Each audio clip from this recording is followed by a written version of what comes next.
Oh, I gotta put on my uni for this. Yeah, yeah. Hey, who you with? I'm with the team to be the champ by any means. Hey, what we do? We win together. Too many rings. Who do it better? Yeah. Running and running and running and running and running and running. We won't stop. Competition got them on lock. Shut them down, open up shop. Yeah, up 20 with the top spot. 20 down like it's stock drop. Hey, who you with? I'm with the team to be the champ by any means. Hey, what we do? We win together. Too many rings. Who do it better?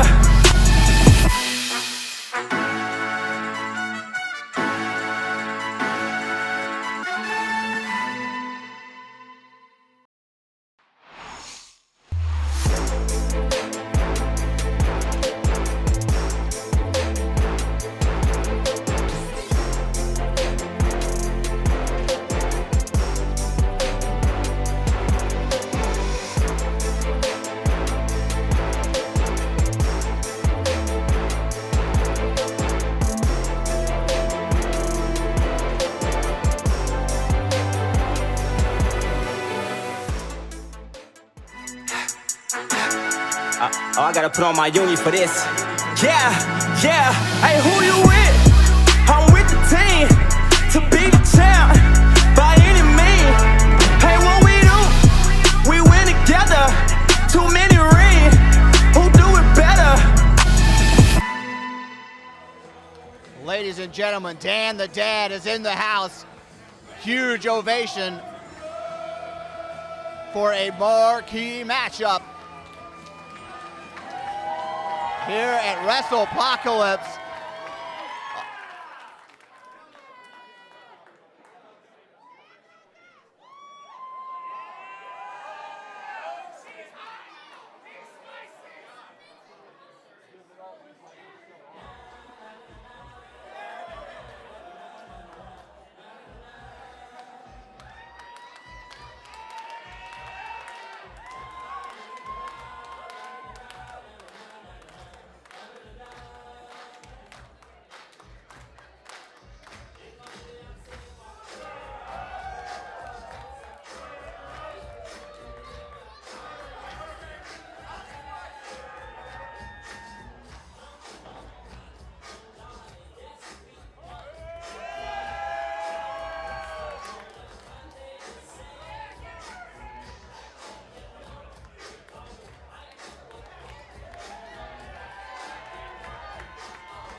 Ladies and gentlemen, this is one of your feature contests this evening. One fall, 30-minute limit. Your referee is Nick Chin.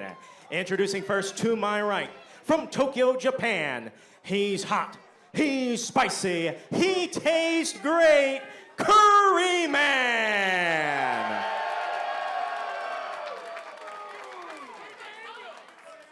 And his opponent, from St. Louis, Missouri, weighing 202 pounds, he is your father's favorite wrestler, Dan the Dad.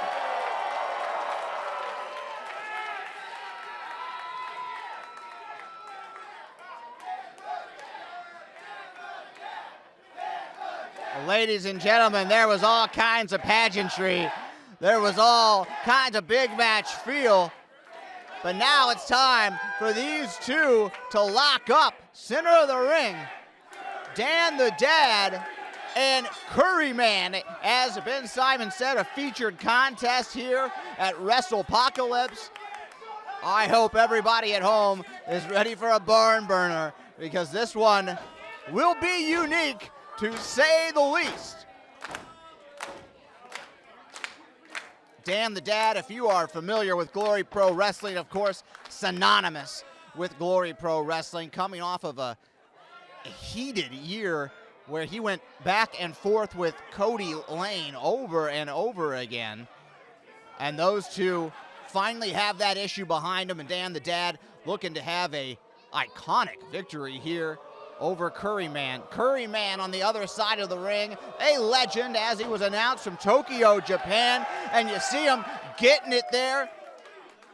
He likes to be spicy. He likes to have a good time. Dan the Dad will have none of that.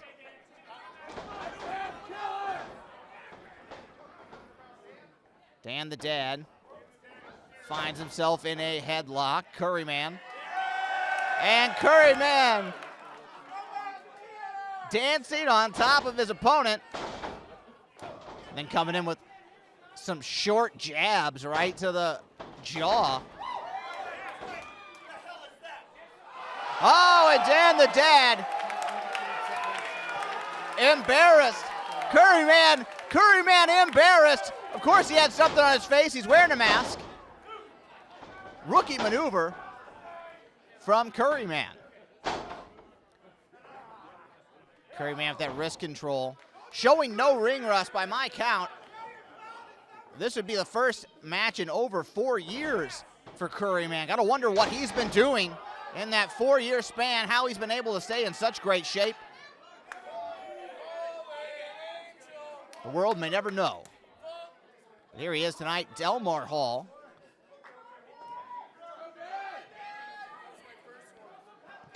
Dan the Dad, his back has been acting up lately. I don't know if he's going to be able to kip up quite like he used to. This crowd's feeling it. They're getting behind Dan the Dad. And there he is! There he is!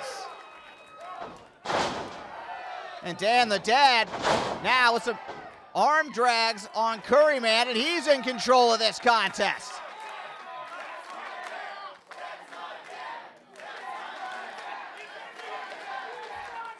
Crowd firmly behind Dan the Dad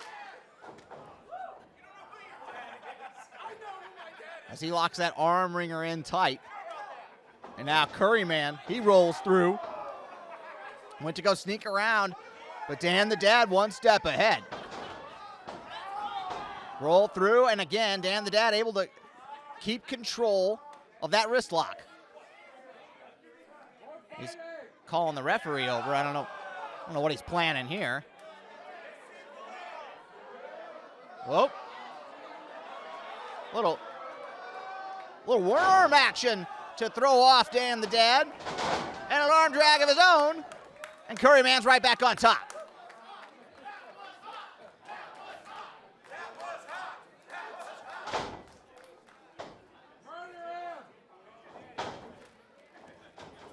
Curryman was headhunting with that lariat, but Dan the Dad got out of dodge.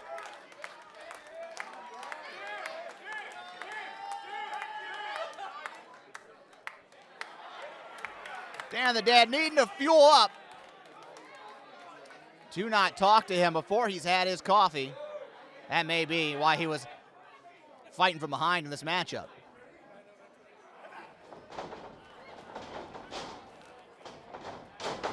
Dan a little up and over with a hip toss and a sip of coffee. Not even losing the glasses, ladies and gentlemen.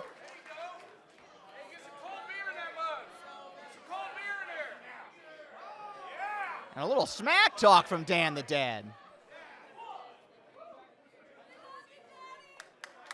And Curryman showing his respect for Dan the Dad.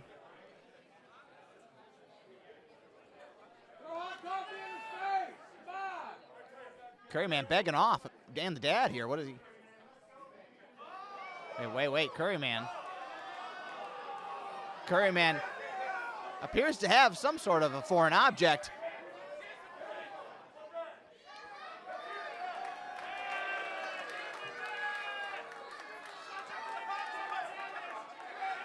No, I don't think this bodes well for Dan the Dad. Oh, no. Oh, no. Oh, no, Dan the Dad, no. That's hot sauce in your coffee, Dan. No. No, no. Oh, no. No one pranks the patriarch. Dan the Dad has been sauced.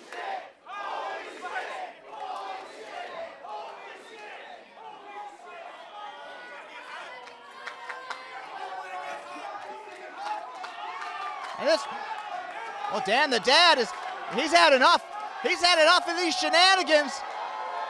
He's taking his shirt off. You know what that means. Dan the Dad means business, or he's drunk and gonna fight you in a parking lot of a Little League game. Big chops.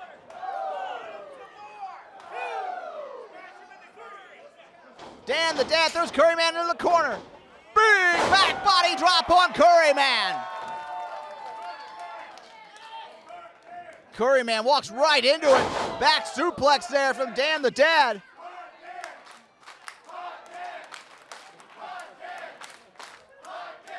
A hot dad chant ringing out about the hallowed halls of Delmar Hall. Dan threatening those big 10-count punches.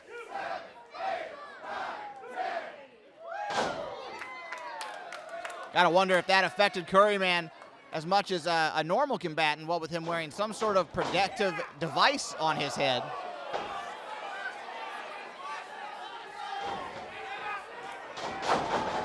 Big clothesline there, and now Curryman, maybe he is ready to spice things up a bit. Maybe he is ready to turn the tides here.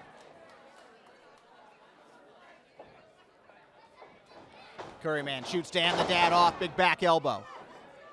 Challenging him to get up, eats a clothesline. Curryman with a big splash in the corner. Dan the Dad in a bad way. Curryman with a Mongolian chop. I don't get to bust out that one too often, the old Mongolian chop call. Curryman is feeling it. With a big hip attack right to the back of Dan the Dad. We all know that's his weak area. You got to focus in on the back of Dan the Dad. 1, 2, no. Big kick out from Dan the Dad after that thunderous backbreaker.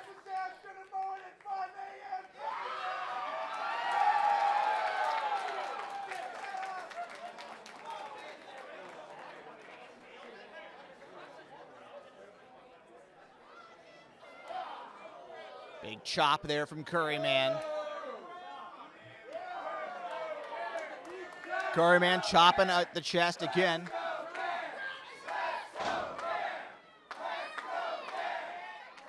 Curryman appears to be getting frustrated. A wrestling legend being shunned here for Dan the Dad. Dan the Dad has Curryman in the electric chair. And there's the drop. Both men down after a thunderous maneuver right in the center of the ring. Referee Nick Chin starting the count as both men struggle to get back to their feet. Curryman first up, also first to eat a jab right to the jaw. Big shots from Dan the Dad all around the Glory Pro ring. And the Dad favors that back, but he's got enough left in him to throw in some high heat on that big right hand.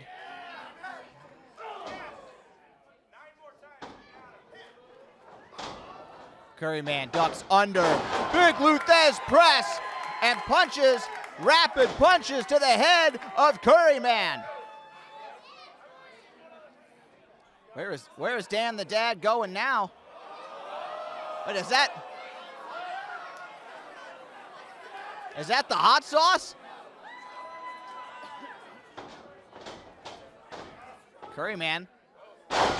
Sidewalk slam. Dan the Dad is uncorking the hot sauce and maybe looking for some revenge. Oh no! The whole jug of hot sauce right down the gullet of Curryman. Big elbow drop.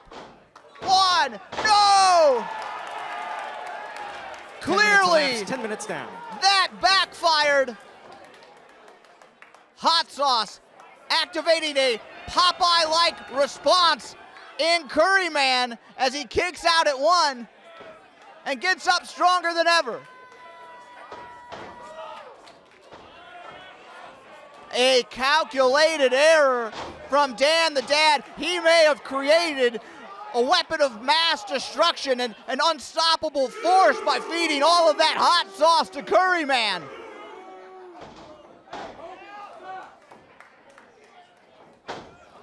Curryman, big boot. He's unstoppable. It's over. It's over. Curryman with the big leg drop. And now he applies the hot sauce to Dan the Dad. That's going to wreak havoc on his acid reflex. And a big clothesline. Both men go jumped out to the outside.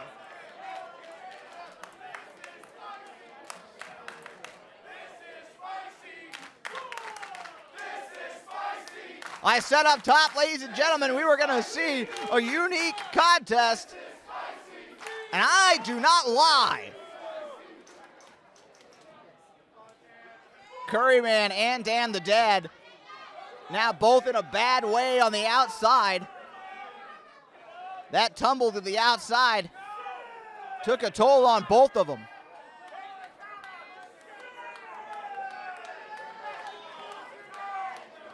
We're up to 8 on the countouts here. 9 count. Both men at 9.5 get back in the ring. Both men narrowly escape a countout. And now here we are. Both combatants colliding in the center of the ring.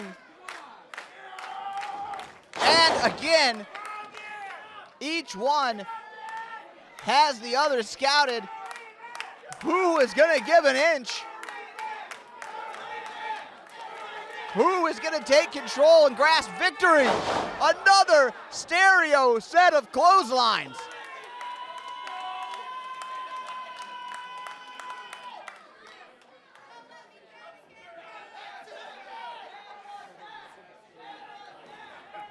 Somebody ducks under this time. Sent off the ropes. Curryman ducks under. Ducks under the back elbow. And both men go down with another set of clotheslines, and they are down for good this time. Referee Nick Chin checking on both of them. But he's going to have to start a count again. Ladies and gentlemen, this is a unique contest that you're only going to see at Glory Pro Wrestling. Thank you all for joining us here tonight. Thank you for allowing me to call this match up for you here on Fight Plus. These two titans going toe-to-toe right in the center of the ring. Big right hand from Curryman.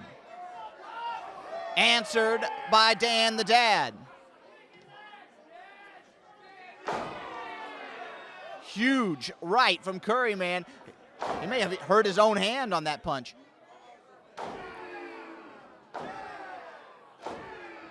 Action picking up.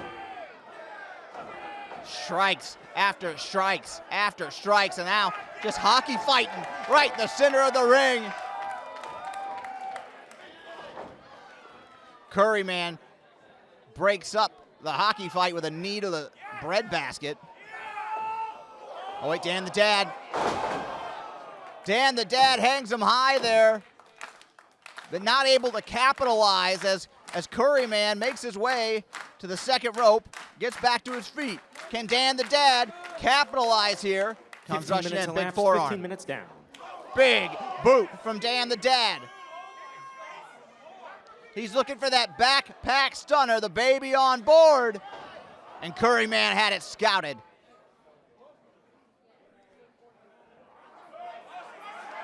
Curryman, he's got the torture rack on. That's the torture rack.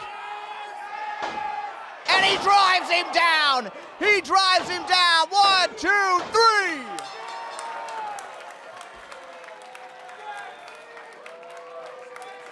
"15 minutes, 41 seconds.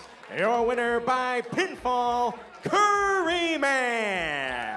What a contest, ladies and gentlemen. But there is your victor, the legendary Curryman.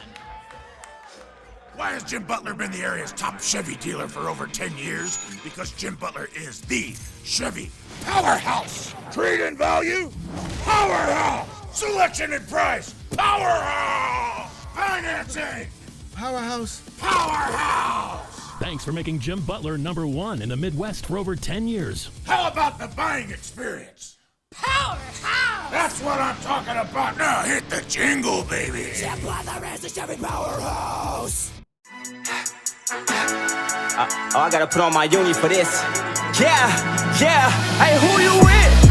I'm with the team to be the champ by any means. Hey, what we do? We win together. Too many rings. Who do it better? It's not the multicolor and the sparkles. She has come for a street fight, no doubt about it. And Shazza's not even going to let. Oh, Laynie knew it was coming.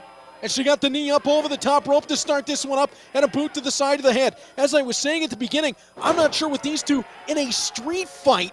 Normally you would expect this one-on-one Shazza and Laynie to be a wrestling classic, but in a street fight, you wonder how long they can just pound down on one another.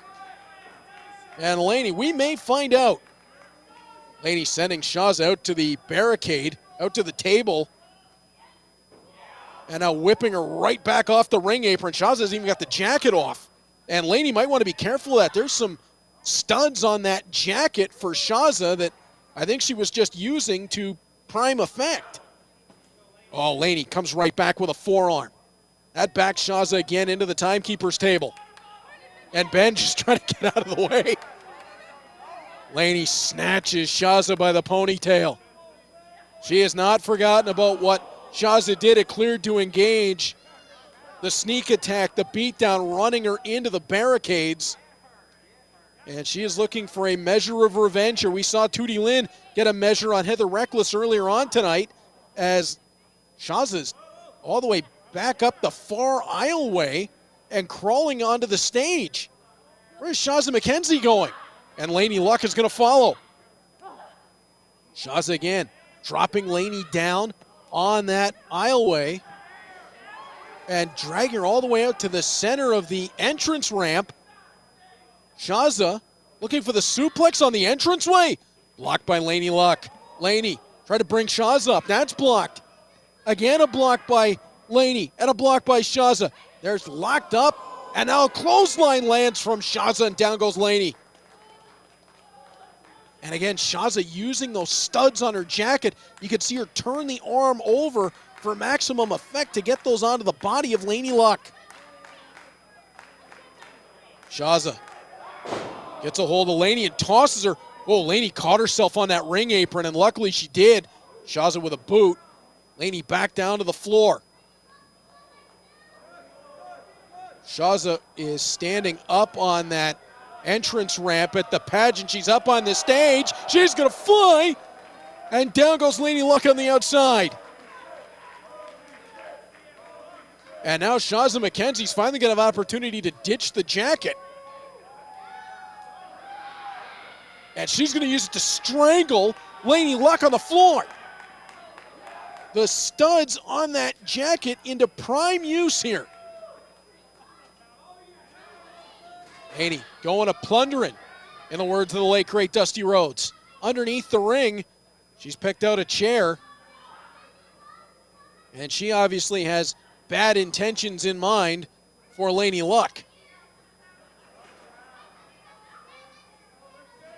Shazza sets that up, and I'm sure she's going to get Laynie into a seated position, or at least attempt here anyway. But what does she have in mind with that on the floor? Shazza having trouble with the fans in her adopted hometown of St. Louis.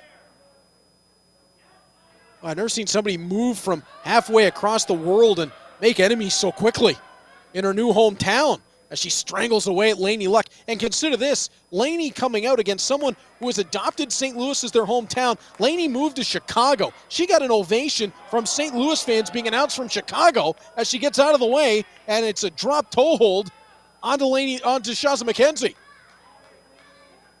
Can you imagine the Chicago Blackhawks getting an ovation in St. Louis? As Shazza's head gets run into that steel chair, Laynie up on the ring apron, and she's going to fly. Oh, she takes Shazza out in the back of Shazza's head. May have hit the bottom of the seating area. Looked like Shazza hit hard. Laynie rolls her back into the ring. And now Laynie looking for a little bit of plunder. She's got a garbage can lid. And obviously has her eyes set on something else as she's pulled up the mat over a couple of corners. Sends another chair into the ring. Shazza's still down. I don't think Laynie's found everything she was looking for. She has something in mind around the ring. She's having a little bit of trouble locating. 5 minutes elapsed in the match. 5 minutes. It's another chair that she's pulled out from under. Another chair. What in the world has Laynie Luck got in mind? It's about 5 chairs in the ring. And another garbage can lid. Laynie has got some real bad intentions in this street fight. Well, there's one of the garbage cans. That might explain what she was looking for.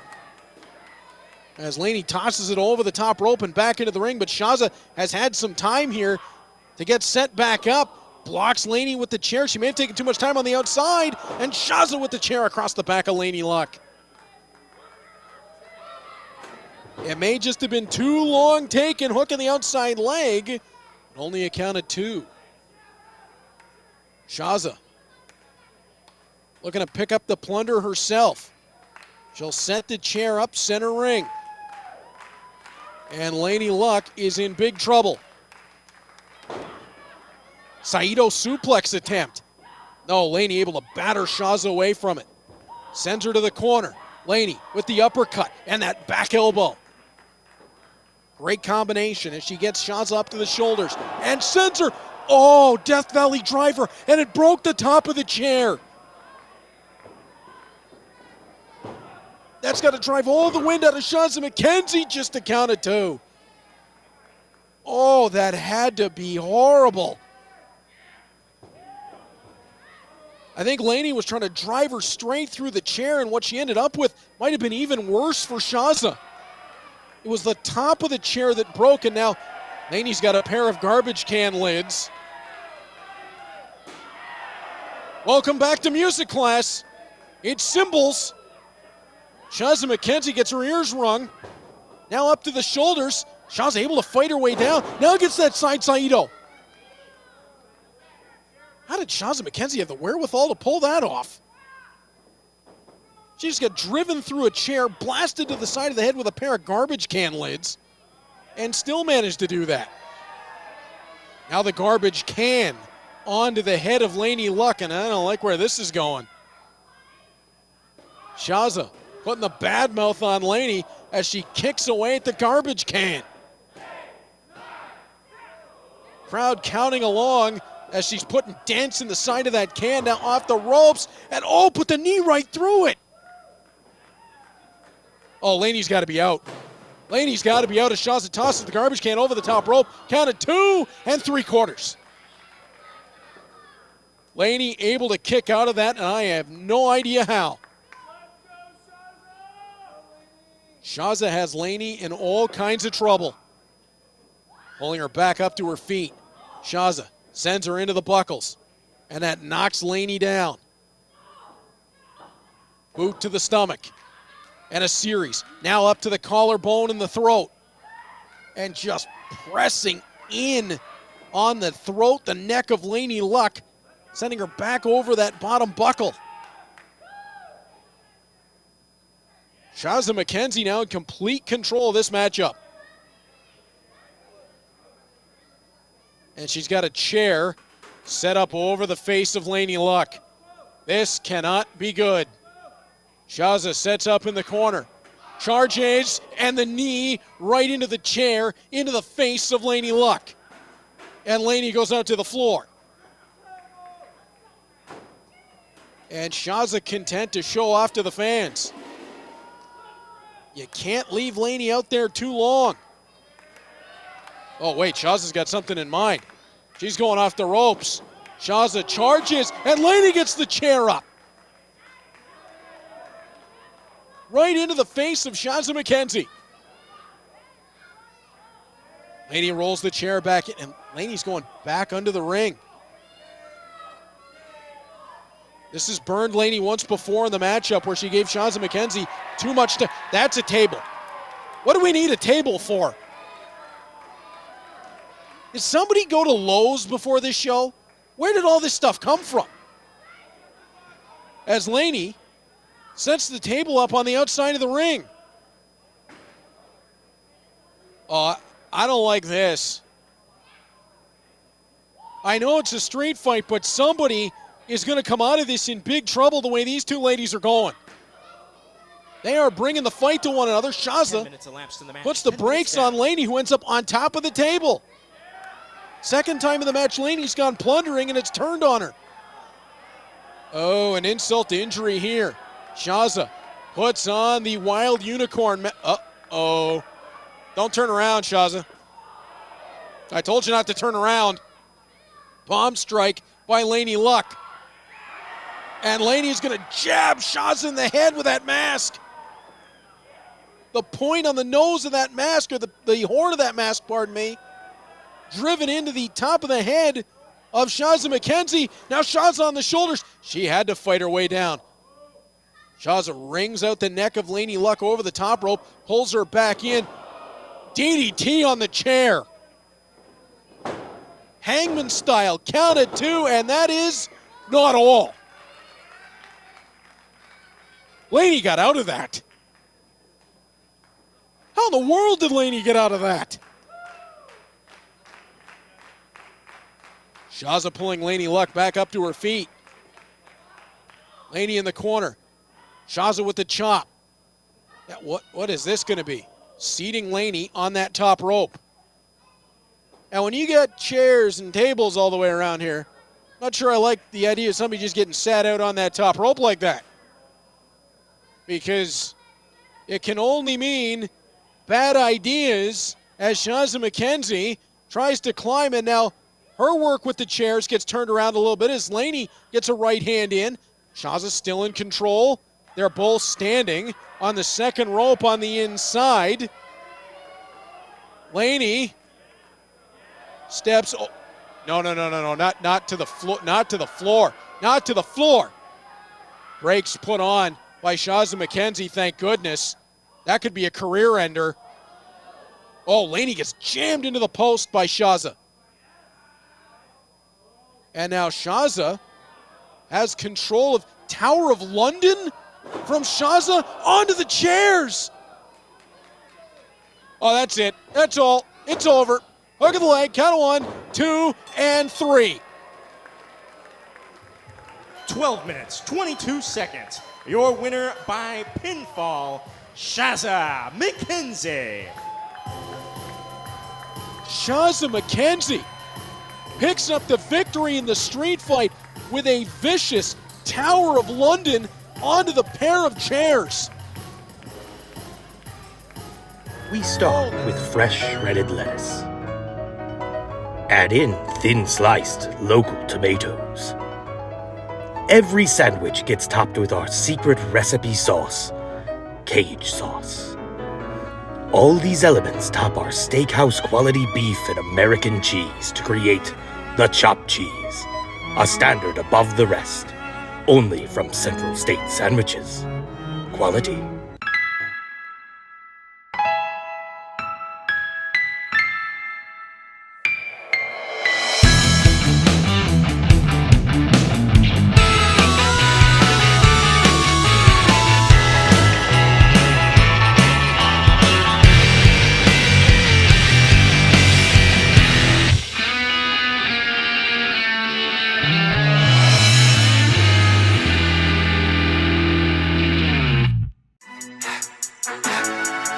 Oh, I gotta put on my uni for this. Yeah, yeah. Hey, who you with? I'm with the team to be the champ by any means. Hey, what we do? We win together. Too many rings. Who do it better? And when the House of the Rising Sun plays while he steps in, it's a haunting sound.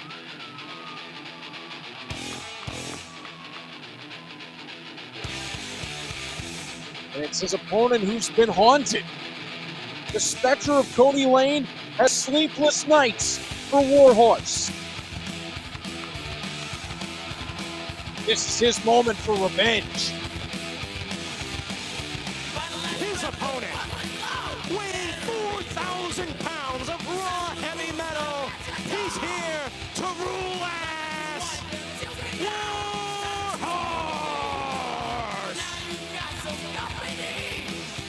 Kody Laynie standing inside that steel cage.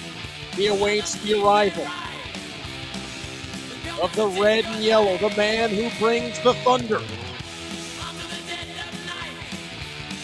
WARHORSE is here. And Kody Laynie, he'll start the match off to the flash.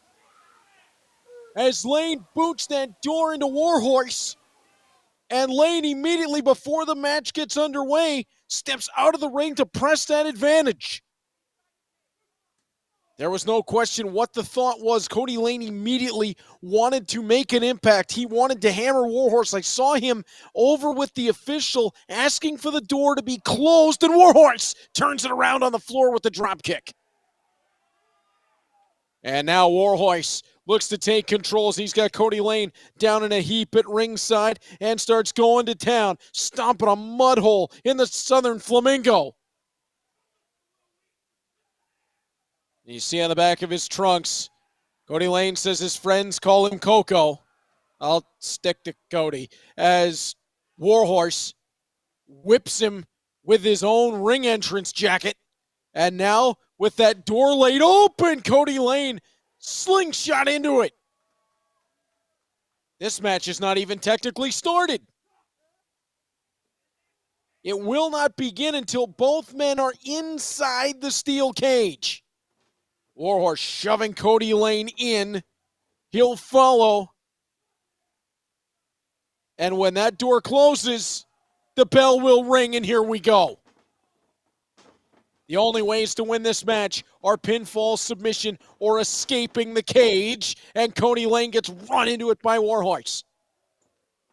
WARHORSE with that knife edge chop. He'll take Kody Laynie clear across the ring. Back first as that cage bows under the pressure.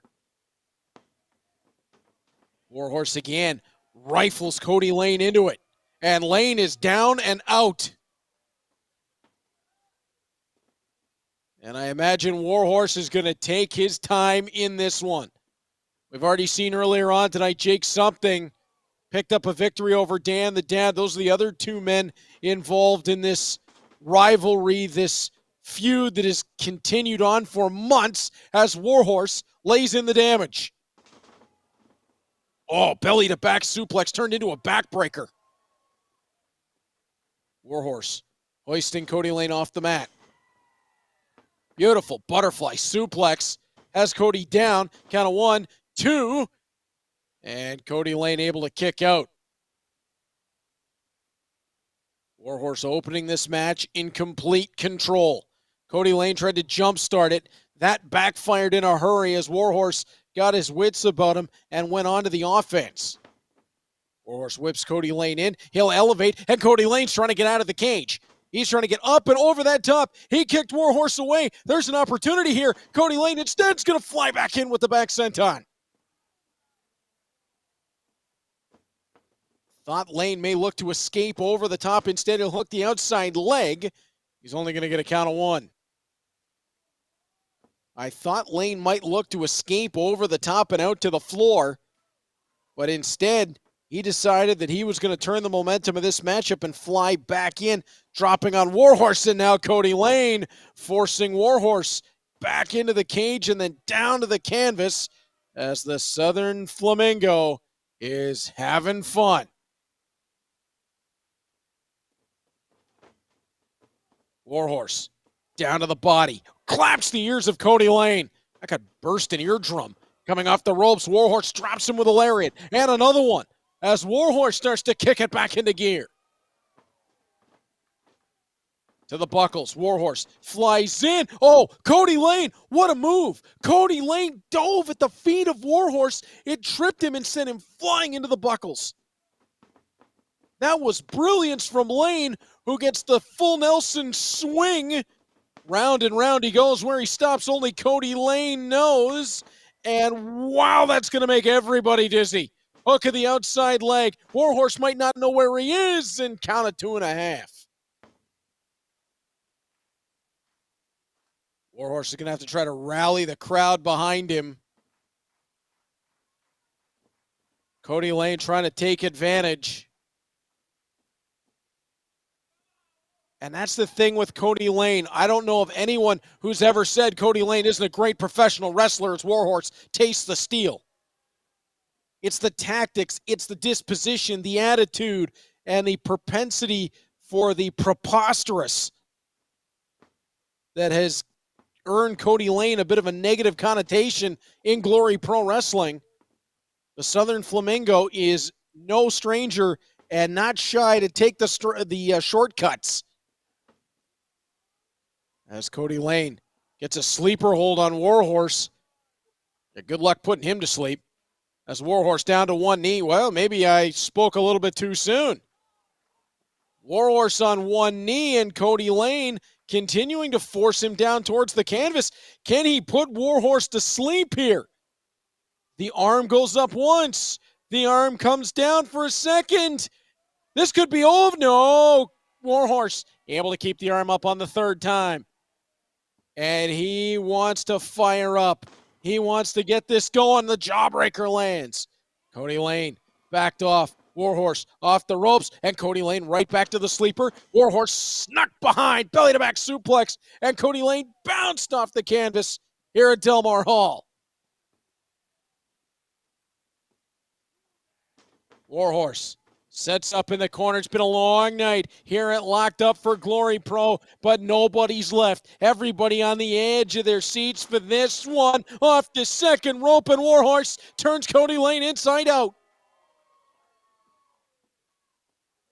5 minutes elapsed in the match. 5 minutes down. This feud must come to an end. This battle must finally find its conclusion, and the only way to do it is in a steel cage as WARHORSE tosses Kody Laynie into the steel. Here comes WARHORSE, shotgun drop kick, and he's got Kody Laynie stuck. There is nowhere for the Southern Flamingo to go. Steel on one side, WARHORSE on the other, as he rakes the head of Kody Laynie across that cage. And WARHORSE hammering him again and again into the solid steel. And you can see it bow out as Kody Laynie hits it. Oh, and Laynie back in between the ropes as he just crumpled. WARHORSE stepping through. Sharpshooter. Submission is a way to win this matchup. If he can turn it, there's nowhere for Kody Laynie to go. And Lane is in big trouble. Trying to press his way up off the canvas. Kody Lane, you can see the agony. He's thinking about tapping out. WARHORSE not able to keep that pressure, and Kody Lane able to spin him off. It's the leg strength of Kody Lane. There's a reason he's picked up the moniker of Daddy Longlegs, and it's because those legs are not only well-educated and adept as pump handle, sit out power bomb. Count of 1, 2, and no! WARHORSE refers to that as the Red Thunder Bomb. And I like it, so I think we keep going with it. And now WARHORSE, having done the damage, looks like he's going to try to climb out of the cage. Is this the way this feud comes to an end? No. Kody Lane intercepts. Kody Lane trying to pull WARHORSE off that cage wall, and he'll send him into the far side for the powerbomb position. Oh, Lane adjusts him. Death Valley driver. Kody Lane hooks the leg. Count of 2. No, 2.5. And Kody Lane is furious with the official, but WARHORSE was able to sneak that shoulder up at the last possible second and avoid the pinfall.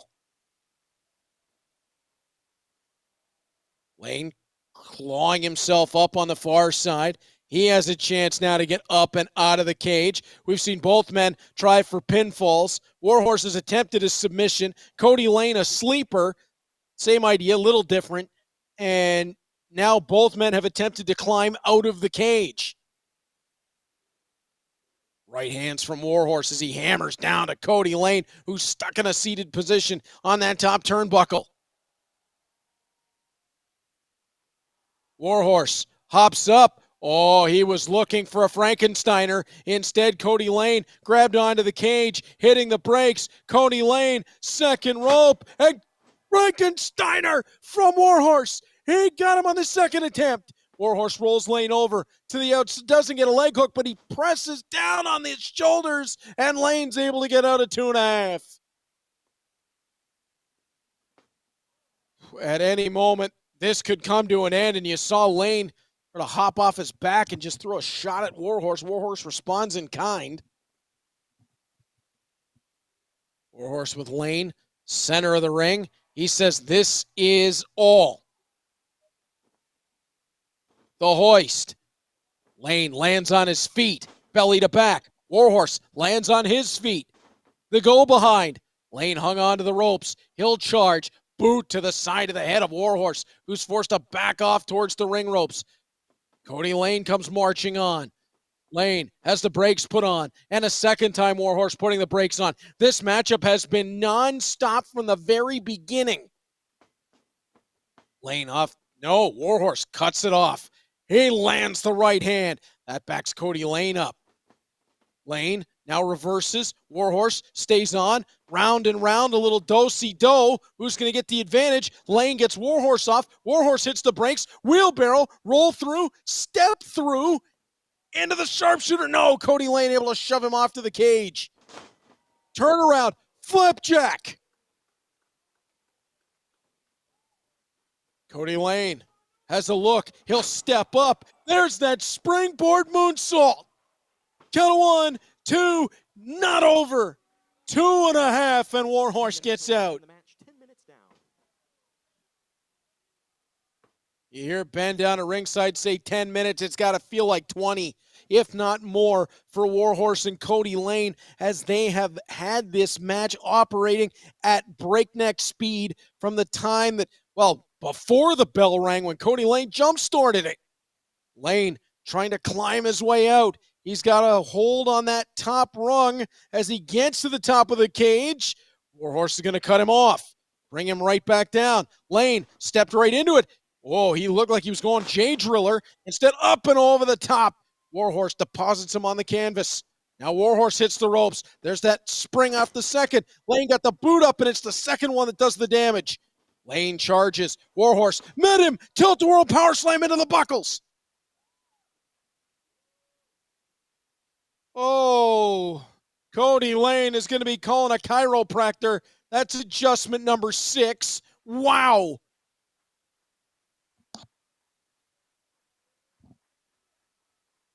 I can't believe Kody Laynie is moving as quickly as he is. Warhorse stirring as well. Both men trying to get back to their feet. Kody Laynie grabs a hold of the wrist of Warhorse. How is Kody Laynie still going? A tilt-a-whirl power slam into the buckles, and Kody Laynie says, bring it on. Warhorse responds. Laynie gets back one of his own, and now Warhorse, he tried to turn that elbow over to the jawline. Kody Laynie straight forearm. I love the way that Warhorse throws those forearms. He almost throws in a flip of that elbow, just that little bit extra to catch in with bone. Just an extra devastating strike from Warhorse, who begins to climb up the cage, and he got run into one of those posts. Kody Laynie to the top, and he's going to get run into one. Both men climbing. Laynie and Warhorse standing on the top rope. Warhorse falling backwards. Oh, he's able to hold himself on. Kody Laynie jammed to the top of the cage. Laynie got both his arms over the top and was essentially able to hug the cage to himself to keep from falling. Warhorse, he gets slammed to the top of the cage. Now Laynie's legs almost give out. Warhorse still there as well. Kody Laynie jammed off the top of the cage. Warhorse takes flight. Whoa!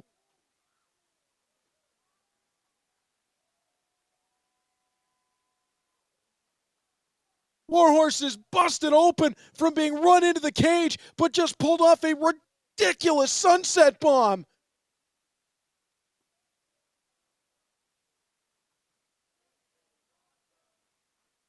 Kody Laynie trying to pull himself up in the corner. He must see that Warhorse is bloodied. Warhorse pulls himself up to his feet. He'll charge. Laynie gets out of the way, tosses Warhorse into the corner, and he caught Cage on the way through. Laynie splits him out over the top turnbuckle. He'll ascend. What a main event as Kody Laynie hoists up War. What in the world is this going to be? Following slam from the top. Warhorse able to roll onto his stomach, forces Kody Laynie to at least pull him back. Count of one, count of two. 9/10. It was that roll by Warhorse that likely saved it for him. Oh, and there you see the grisly sight, the forehead of Warhorse. He is busted open. Kody Laynie backs Warhorse to the corner. And now he's going to work over that cut. No disqualification in this matchup, so Kody can do whatever he wants. And he's got a hold of his ring jacket, and he's just grabbed something off of it. What? That's duct tape. Kody Laynie had pink duct tape in his ring jacket. He's going to try to duct tape Warhorse to the top rope. Oh, remember what I said about the shenanigans? He found a way to bring the shenanigans into the cage match. Warhorse is helpless. Kody Laynie wrapping that arm like a mummy. And for good measure, he's going to get both. Oh, this is not good. The officials may have to do something about this. 15 minutes elapsed in the match. 15 minutes down. Warhorse is taped to that top rope, and now Kody Laynie is going to step up, and Kody Laynie is going to have a chance to get, I think Warhorse got out of that duct tape on the one hand, and he kicked Kody Laynie down, and Kody Laynie landed on the flamingos on that top rope. I think Warhorse got one hand out. He does. He's got his left hand, I think, either out or almost out. It's his right hand that's the problem. Yeah, now his left is definitely out as Kody Laynie calls for the door. He's got to try to get his right hand loose. Now he does, and Laynie's not going to make it out the door. Laynie able to kick him back. He'll try again. Warhorse dives across the ring. Kody Laynie had half his body out. He was almost to the floor, but both feet must touch. Roll up, inside cradle. Kody Laynie with a chance. That wouldn't go. Warhorse sent back into the cage once again. Kody Laynie has him. Jay Driller, this is over. Hook of the outside leg, count of 1, 2, Kody Laynie. No. He kicked out of the Jay Driller. How in the world did Warhorse kick out of a Jay Driller?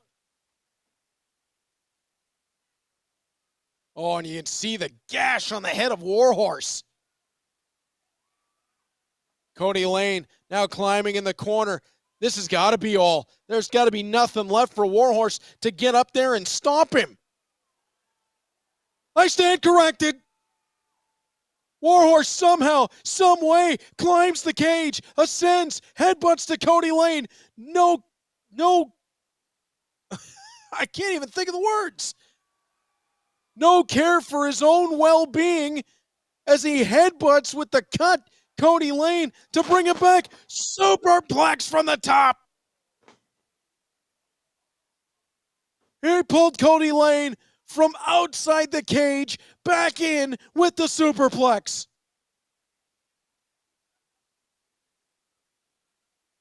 Warhorse pulls himself back to his feet. I can't believe this match. Warhorse from the top rope. Kody Laynie.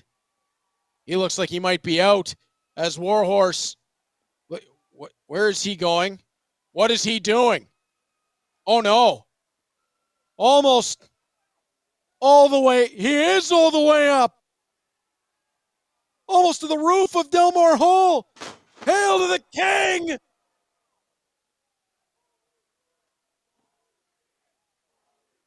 He had to be nearly 20 feet in the air. Hook of the outside leg. Count of 1, 2, and 3. Warhorse does it.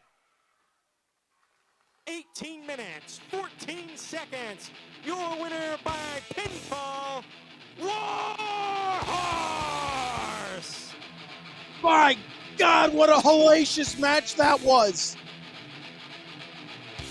Bloodied, battered, but not beaten. Warhorse ascends into the sky and comes flying from the top of the cage. Hail to the king to finish it all out. Warhorse gets his revenge on Kody Laynie. Hey, who